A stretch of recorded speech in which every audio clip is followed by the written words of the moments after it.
Hi, I am SB Rawz. I'm a coach and a messy whole human. And this is Eric Larson joining me for another all up in it conversation, 35-ish minutes of reporting from the complicated and exhilarating midst of learning. Hi, Eric. Hi, SB. It's good to be Hi. here. I'm so glad you're here. I'm glad we're Yeah, both this is here. my midday coffee, late in the day. This is what will keep me up all night. Oh, perfect. That's something to Yeah. look forward to. I'll be calling you. You know? In addition to being a night owl through caffeine, how do you understand yourself or describe yourself as a human these days? My goodness. Not a simple question. I'm looking as if the answer is going to be out like on my desk somewhere. I'm not finding anything. How do I understand myself as a human these days? Well, I think there are a few different ways I can answer that. I think the thing that keeps coming up, so we'll see where this takes us, but um, yeah, it's not a super clear answer, but it's like I'm understanding,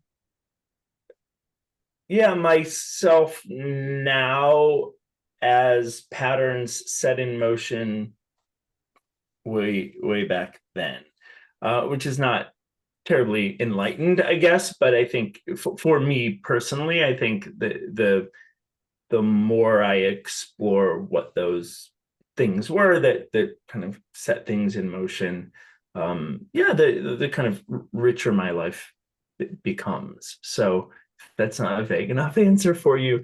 You're the one with questions, so you can. Actually, it reminds me of I've been meditating on the five remembrances from Buddhism, and Mm, the fifth one is, depending on the translation, is something along the lines of I inherit the results of my actions of body, speech, and mind, and my actions are my continuation. So I think yeah. that's very in alignment with what you're I saying. really like that you, because the short version of that is karma, but I like that you said it the way that you said it, because then karma has all this cult. It's a marketing message now, and Right. probably a startup name or several. Yeah. So yeah, yeah. I mean, really, it is that, and not only that, like, I think a lot about like intergenerational trauma and experiences and things like that. Like it's actually way more complex than that, because I think the cheap version of what you're saying and is like, or the kind of less fleshed out version is like, it just kind of like retribution, like you'll pay for what you do. And that's like, my understanding of that is not that. It's just that everything has cause, Mhm. like everything is arises out of causes and conditions, and that they can be, if we were able to kind of see everything really clearly, everything meaning all biological, all mental, all emotional, all spiritual, all intellectual things, we would there would just be a cause. It would just be there. Mhm. Yeah.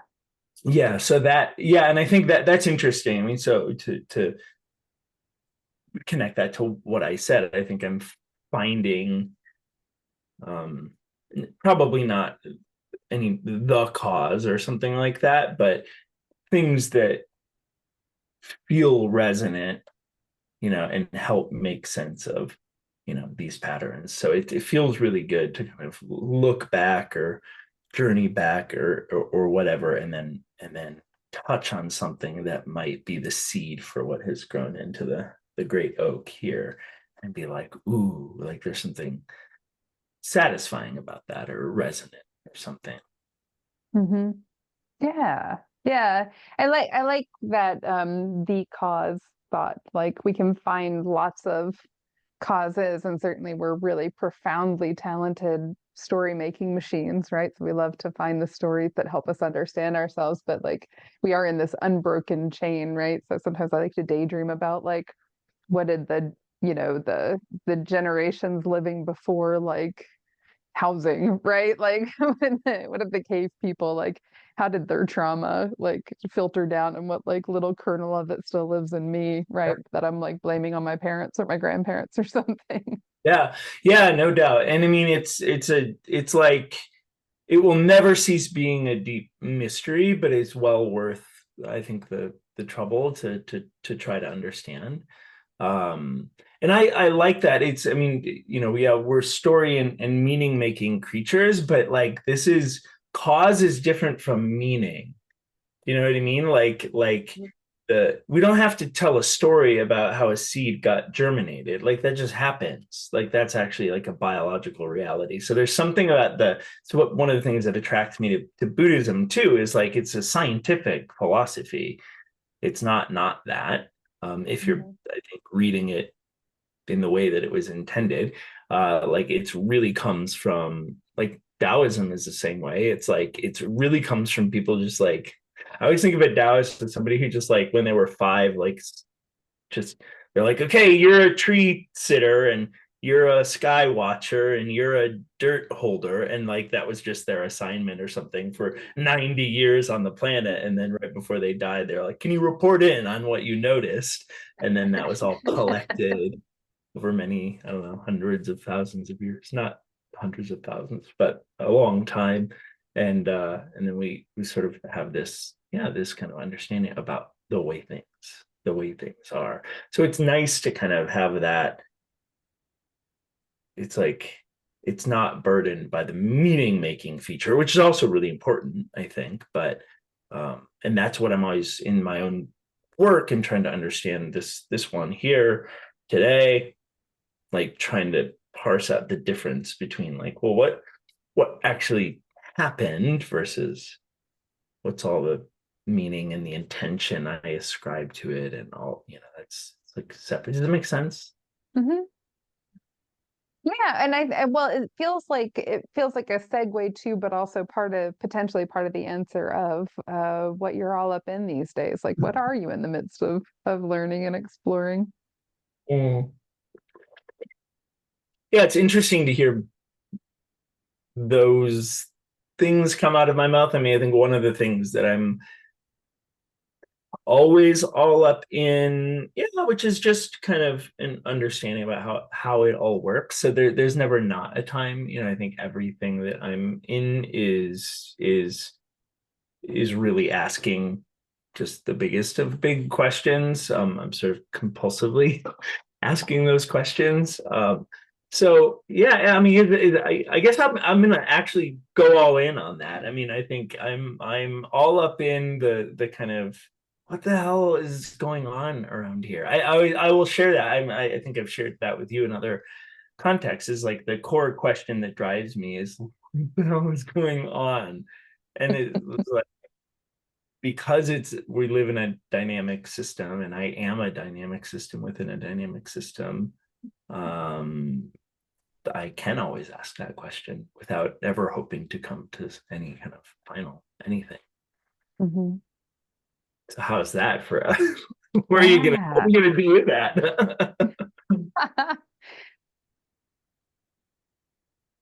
Yeah, I mean, I'll see if I can I can help you a little bit more. I mean, well, two things come to mind, and we can take door A or B or neither or both, or see how they fit together. One thing that literally I'm all up in is I'm making some theater. All right, that's one thing I'm in, and then just do this ongoing kind of healing work, and for me, healing means like healing from.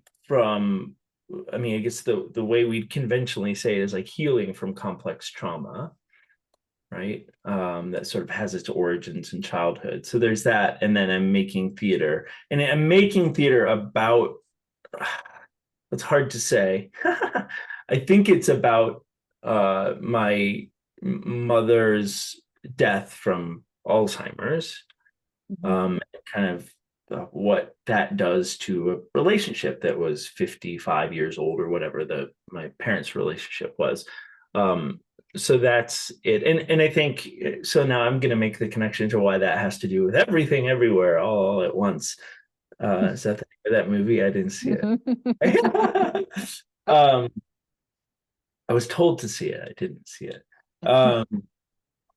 Because the way I'm not working from a script, so I just found somebody that interested me, and I think we worked well together. And we're devising it.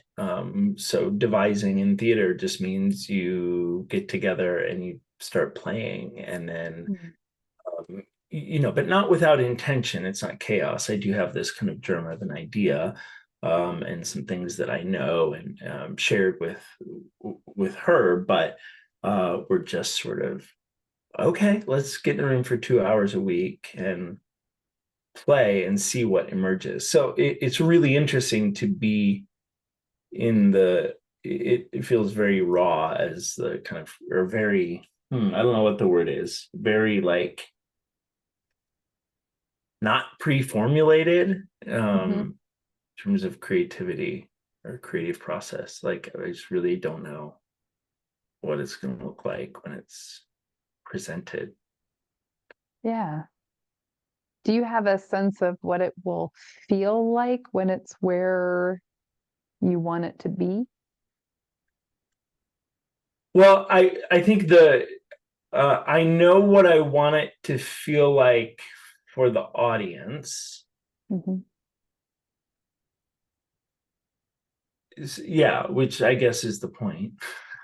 I don't know how it will feel for me. Like I was careful at the beginning to not be like, I have expectations about how this will like contribute to or fit into my own healing or my own understanding of those relationships or something like that. Because it's also important, mostly for my partner, I'm not trying to like, here, you play my mom and I'll play my dad. And I like, that's weird. So it's like, that's not what I'm trying to do. I'm just trying to take the kind of themes, and I sort of was able to sort of identify what I think some kind of just our archetypal or universal themes are in this relationship, at least the way that I see it. And then just bring those into the room and kind of go. So yeah, I don't know what it's supposed to do for me, but for the audience, like I really want it to just, I don't know, maybe this is the case, I don't know, for every theater person or performer, but it is for me, of like equal parts, like funny and heartbreaking. Like I want people's hearts to break as they're laughing, like genuinely, not like Yeah. which we've sort of talked about that interest of mine, I think, before too. Like I want tragedy and comedy like right at the same spot.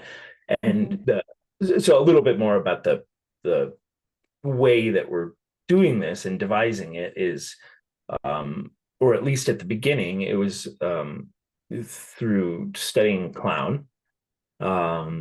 And one of the archetypes in clown is the tragic clown. There's like a simple clown, like kind of idiot clown, and then another type is the tragic clown. And the tragic clown archetype, like it always ends in death.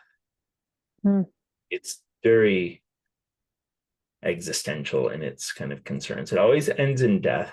And this doesn't sound funny or how most people might be thinking about clowns, but so it ends in death and there's no way out.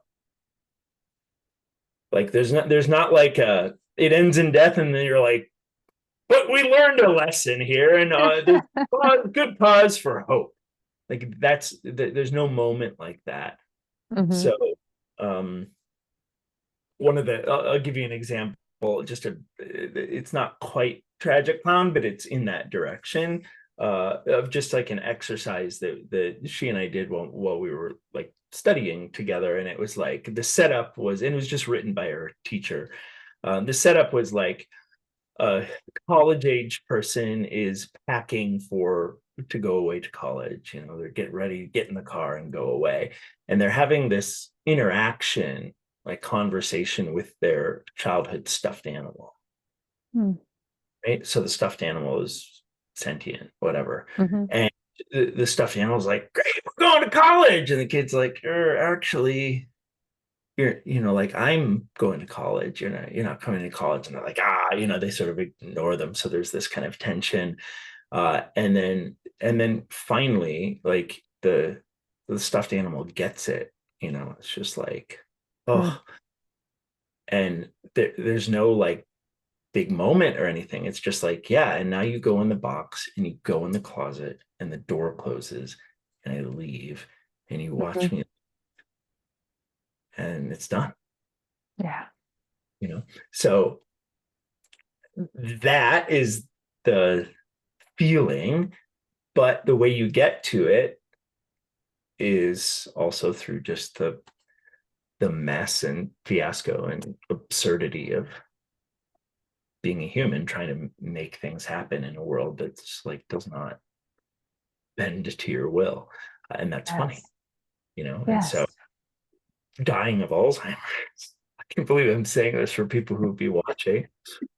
Dying of Alzheimer's is terrible and it's funny, meaning from like I'm trying to make something happen and I cannot make it happen. And that's always kind of funny way. Like there's just so many Mm-hmm. opportunities where it's like you just we take it because comedy is always based on assumptions, right? And thwarted assumptions. So we have a basic human assumption.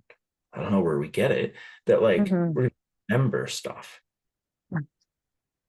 Right. And so when that is like, and we're compulsive in it. I mean, it really, like, and I saw this like in the relationship with me and my mother, with my father and my mother, of like, oh yeah, like we keep forgetting the basic reality, which is she just doesn't remember and won't Mm-hmm. remember. And then it's more complicated than that because sometimes, at least for a while in the progression of the illness, sometimes you do and sometimes you don't. So there's Mm-hmm. this tension between I hope, and we'll just cling to that hope of like, oh, okay, maybe it's all over now. I mean, we don't say that, but like maybe it's better, but it's not. And then the next time, like, where's my nose? You don't, you Mm-hmm. can't find it. And it just, and it blows your mind because you're like, what? Because all of your assumptions about how consciousness works or reality works is like, does not apply. And you cannot blame the other person because you realize Mm-hmm. that's absurd. You have to like go, oh, this is my assumptions. There's a great um there's a great advertisement that was made in the UK last year. It's a few minutes. Did I share this with you? I don't think I did. And it's like a couple minutes long, and it's very sparse, and it's like elderly couple, man and woman, and they're fussing around the house, and she's like, oh, when are we going to go to John's house or whatever. And he's, oh, this weekend. And then they fuss a little bit more. And she goes, when are we going to go to John's house? And he's like, I told you we're going this weekend. And then they fuss a Mm-hmm. little bit more. And he snaps at her, like, I told you, like, what is your problem or whatever. And then the last time, kind of the poignant moment is like, he like, and then he calms down again. And he kind of rubs her Yeah. back. Gonna go this week. I get chills just thinking about it because it's Mm-hmm. like the transformation that he has to go through to do that. Mm-hmm. What was the question?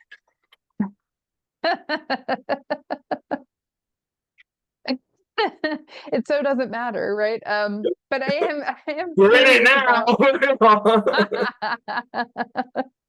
I would like to know, like, yeah, like I would love to know about tools, because what you're all up in is emotional and it's rich and it's creative and it's and I don't say emotional with like the usual weight of emotional, right? But just like emotion filled, right?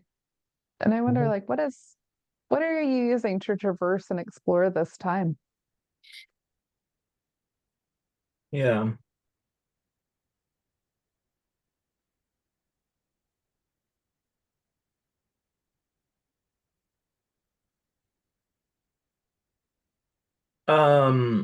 What's the longest somebody's been silent on this? You know me, as a fellow coach, there's no such thing as too much, too much. The more awkward, the more better. Yeah. Okay. Well, I'll lean into that. Well, I want to say, so maybe I'll talk my way into this. There's something about one of the tools I think is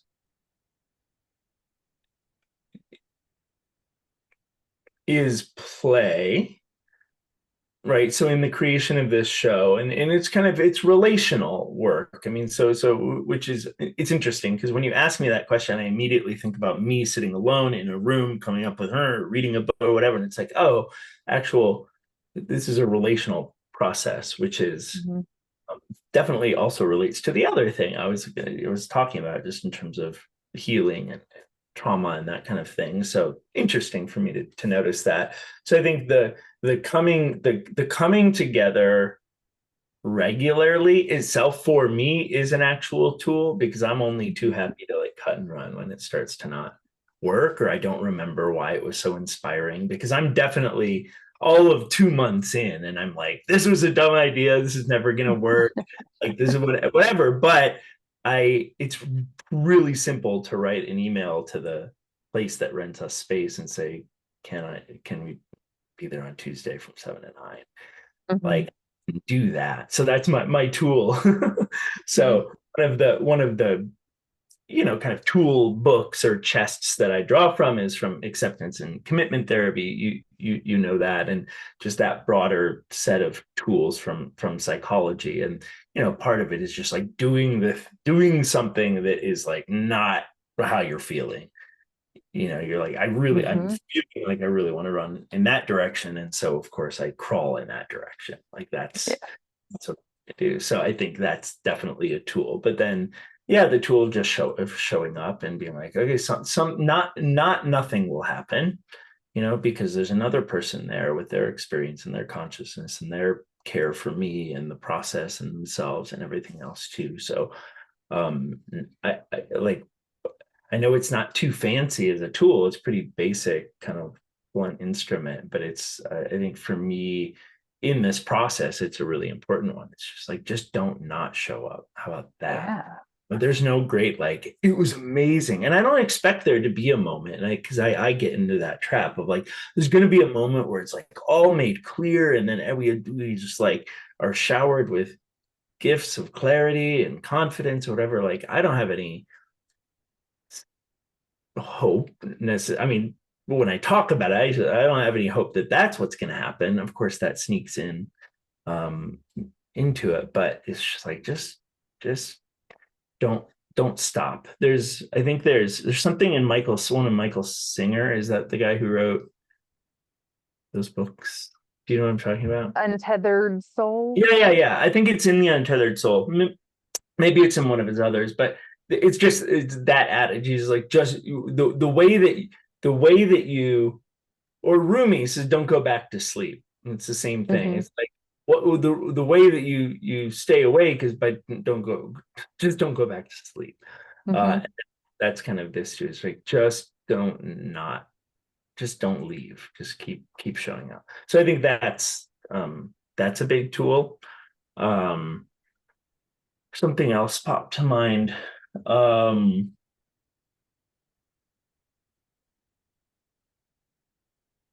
Yeah, and I mean, also just like trying to tell it like it is. So when I do get in the room and we're devising and I really don't feel like it, and all of that, I know I'm not going to quit, but I can be, but I can share and say like, this is how I'm relating to this process right now. And it doesn't mean we have to work it out or anything like that. It's just like really showing up as I am. I think is important for me as a tool also, so that I'm not creating something or pretending I'm something else. Like that's just I think important for me. I feel like these are terrible answers. They're really not though. And actually, I want to pause you there for a second because I think the showing up and the collaborative, like having another human there, I think like are sort of um, especially the having the other person there is like so contrary to our current narrative of how creation happens, right? Like we're so in love with the idea of the sole person sitting alone, banging it out, being brilliant, and ignoring the reality that like that it is a Yeah. collaborative, right? And that we Yeah. do have to show up, and that a lot of times the showing up is anticlimactic or painful or the Yep. last thing we want to be doing, right? I Yep. think that's really important to highlight. Yeah. I think, yeah, I appreciate your saying that. I think that's very true. It's very true for me because I am like 99.9% of my whole body mind is utterly convinced that like the solo individual star creator is the thing, right? Mhm. It's the 0.01% or whatever it is that's like happens to be the truth. It's like I'm aware of that, and so like that's I'm not totally lost in the fantasy that it isn't that. But I think that, yeah, that is part of the huge challenge for me is staying engaged in a collaborative process. I have bailed on many collaborative processes, and individual ones too, and so I'm just like, what if this was just what if the whole legacy of this project is that this is not the one that I stopped, Yeah. you know, Yeah. or stopped whatever prematurely before I felt like, I mean, I also believe like no art is ever done, or it's, you can only finish it by declaration. You say it is done Mhm. and then it's done. And you have to like be powerful enough to declare the end of it when we know that's sort of arbitrary because everything is shifting, changing, moving, dynamic. But you say, I abandon this now. Mhm. So maybe if I don't do that, that will be some kind of success.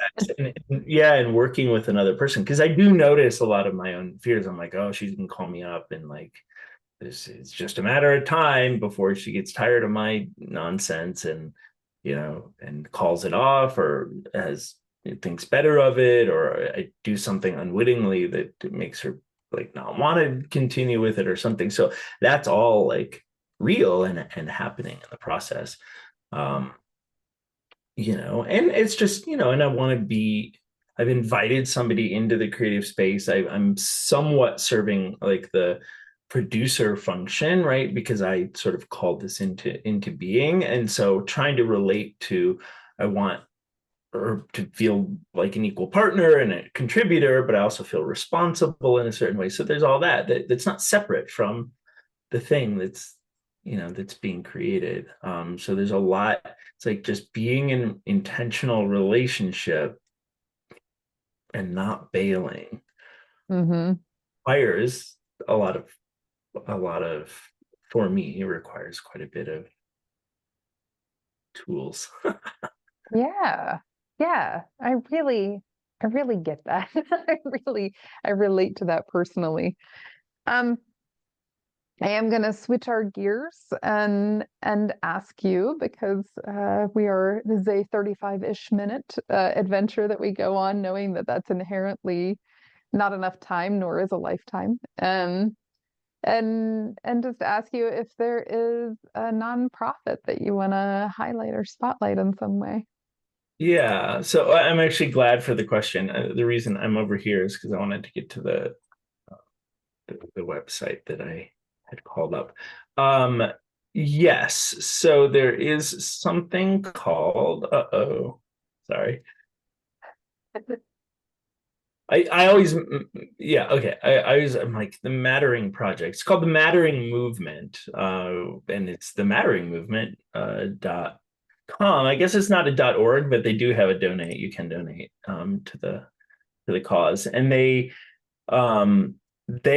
have taken up this topic of mattering, which I just think is fascinating and is very sort of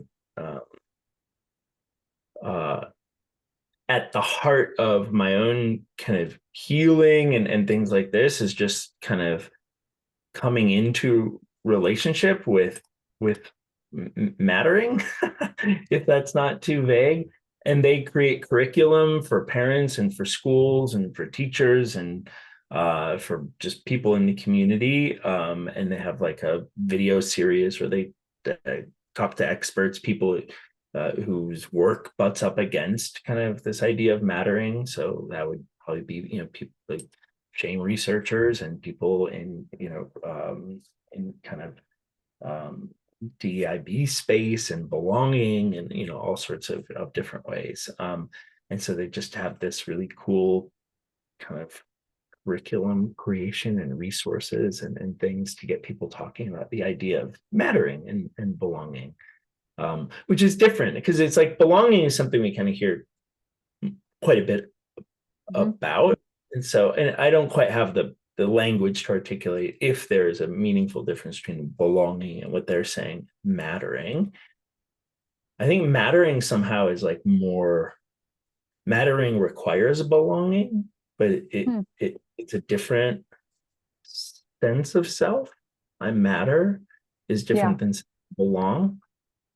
If I say I belong, it's a prerequisite that I would matter. Do you see? I think there's a subtle and interesting distinction in there that's maybe a little like, even closer to the bone.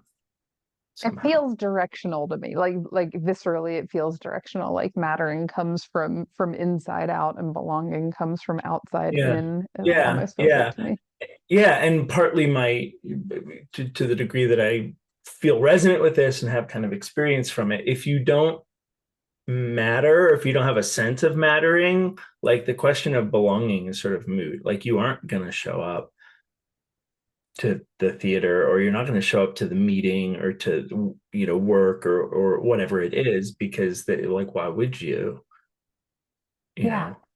So and it's weird because they, of course, they feed each other. So yeah, it's called the Mattering Movement, and you should check it out. I will. Thank you I have never heard of it. I'm really excited to look it up. Thank you. And thanks for going on this little exploration adventure with me.